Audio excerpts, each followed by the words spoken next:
ஒரு பெண்ணுக்காக அசுரர்கள் சண்டை போட்டுட்டு இருக்காங்க அப்படிங்கிற மாதிரி சும்மன் இசுமன் கிட்ட சொன்னதோட போன எபிசோட் முடிச்சிருந்தோம். இன்னைக்கு எபிசோட்ல நீங்க இங்க என்ன பண்ணிட்டு இருக்கீங்க, நமக்கு செய்யறதுக்கு எவ்வளவு விஷயங்கள் இருக்கு, நீங்க என்னடான்னா இங்க வந்து யுத்தத்தை வேடிக்கை பார்த்துட்டு இருக்கீங்க அப்படின்னு இசுமன் சொல்றான். அதுக்கு சும்பன், நான் இந்த யுத்தத்தை பார்க்கறதுக்காக வரல, இந்த ரெண்டு முட்டாள்களும் எந்த பொண்ணுக்காக போரிடுறாங்க பாக்குறதுக்காக தான் வந்தேன் அப்படிங்கிறான். இசுமனும் நீங்க என்ன சொல்றீங்கன்னு எனக்கு புரியல அப்படின்னு கேட்டதும் சும்மன் சொல்றான், ரம்பன் வந்து அக்னி தேவனோட வரம் பெற்றவன், அவனோட பையனை யாராலையும் தோக்க முடியாதான், வெற்றி அடைஞ்சிட்டே தான் இருப்பான், எந்த உருவத்து வேணாலும் மாறுவான், ஆனா அவனை ஒரே ஒரு பெண்ணால மட்டும்தான் கொல்ல முடியும், அந்த பெண்ணும் ஆணோட சக்தி இணைய பெற்றவளா இருக்கணும் அப்படிங்க. நிசுமன் எனக்கு புரியல அப்படிங்கிறான். சும்மன் திரும்ப சொல்றான், ரம்மனுடைய மனைவியை காமிச்சு ரம்மனுடைய வாரிசு அவனுடைய மனைவி மகிஷியோட வயித்துல இப்ப வளர்ந்துட்டு இருக்கா, அவ யுத்தத்தை நிறுத்த சொல்லி அழுதுட்டு இருக்கா. சும்மன் சொல்லிட்டு இருக்கான், அந்த குழந்தை நம்மளோட கட்டுப்பாட்டுக்குள்ள வரணும், அந்த குழந்தைய ஆயுதமாக்கி நம்ம காலியை அழிச்சிடலாம் அப்படிங்கிறான். இப்ப திரும்ப கைலாயத்தை காமிக்கிறாங்க. இறங்கி முனிவர் இவனை வளம் வர முடியாம அவர்கிட்டயே வந்து கேட்கிறான், எவ்வளவு முயற்சி பண்ணாலும் நீங்களும் அனுமதி கொடுத்துட்டீங்க, நானும் முயற்சி பண்ணி பார்த்தாலும் உங்களாலேயே என்னால் வளம் வர முடியல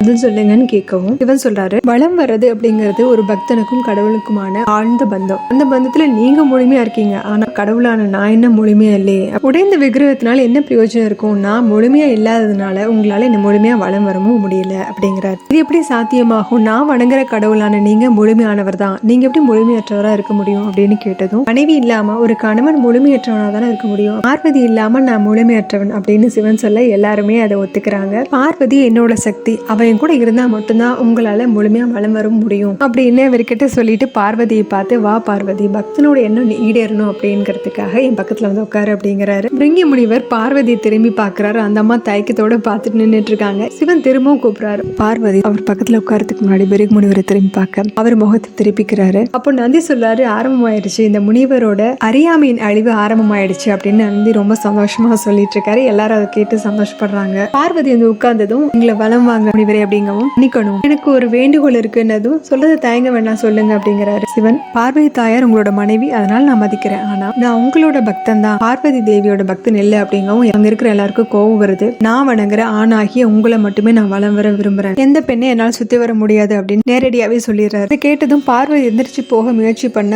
சிவன் அவங்கள கையை பிடிச்சு நிறுத்த உட்கார வைக்கிறாரு. இப்பவும் முனிவர் வந்து கொஞ்சம் கூட யோசிக்காம, உங்களை மட்டுமே சுத்தி வரதுக்கு எனக்கு அனுமதி கிடைக்குமா அப்படின்னு கேட்கிறாரு. சிவன், நிச்சயமா, ஏன்னா பக்தலோட வேண்டுதலை நிறைவேற்றது என்னோட கடமையாச்சு, நான் உங்க முன்னாடிதான் உட்கார்ந்துருக்கேன், இருந்தாலும் வளம் வர்றது எப்படி அப்படிங்கறதுக்கான வழி நீங்க தான் கண்டுபிடிக்கணும். பார்வதி என் பக்கத்துல உட்கார்ந்து இருக்கிறப்பவே பார்வதி தவிர்த்து என்ன மட்டுமே வளம் வர்றது சாத்தியம்னா நான் அதை ஏத்துக்கிறேன் அப்படிங்கிறாரு. இப்ப திரும்ப அசுரர்கள் உலகத்தை காமிக்கிறாங்க. அங்க ரம்பனுடைய மனைவி இவங்க கிட்டே வந்து உதவி கேட்கிறா. நீங்க அசுரர்களின் அரசராச்சே, நீங்க சொன்னா உங்களோட பேச்சை யாரும் தட்ட முடியாது, இந்த யுத்தத்தை நிறுத்துங்க அப்படிங்க. சும்மன் சொல்றான், அசுரர்களுக்கு சில நியதிகள் இருக்கு, காரணமே இல்லாம தனிப்பட்ட எந்த யுத்தத்திலயும் நாங்க நுழைய மாட்டோம் அப்படிங்கிறான். அந்த பொண்ணும் சொல்றா, யுத்தத்தை தடுத்து நிறுத்ததுக்கான காரணம் என்கிட்ட இருக்கு, நான் தாயாக போறேன், எனக்கு குழந்தை பிறக்க போகுது, அந்த குழந்தை அவனோட தந்தையை பார்க்கணும், உயிரோட இருக்கணும் அதுக்கு அவரு அப்படின்றா. அப்படின்னா நான் சொல்றது நீ கேட்கணும் அப்படின்னு கண்டிஷனும் போடுறான். என்னென்ன ஆச்சரியமா சும்பனும் அந்த பொண்ணும் பாக்குறாங்க என்ன கேட்க போறாங்கிற மாதிரி. அதுக்கு அவன் சொல்றான், உன்னோட வாரிசு எனக்கு சேவகனா மாத்தணும், வாக்கு கொடுக்குறியா அப்படின்னு கேட்கறான். அந்த பொண்ணு கொஞ்சம் தயங்கினாலும் இருக்கிற நிலைமையை பார்த்துட்டு, நான் வாக்களிக்கிறேன், என்னோட வாரிசு உங்களுக்கு வந்து சேவை ஆற்றுவான்னு வாக்கும் கொடுத்துட்றா. இதோட இந்த எபிசோட் முடியுது. அடுத்த எபிசோட்ல பார்க்கலாம். சேனல் லைக் பண்ணுங்க, ஷேர் பண்ணுங்க, சப்ஸ்கிரைப் பண்ணுங்க, பெல் பட்டனையும் பிரஸ் பண்ணுங்க. தேங்க்யூ.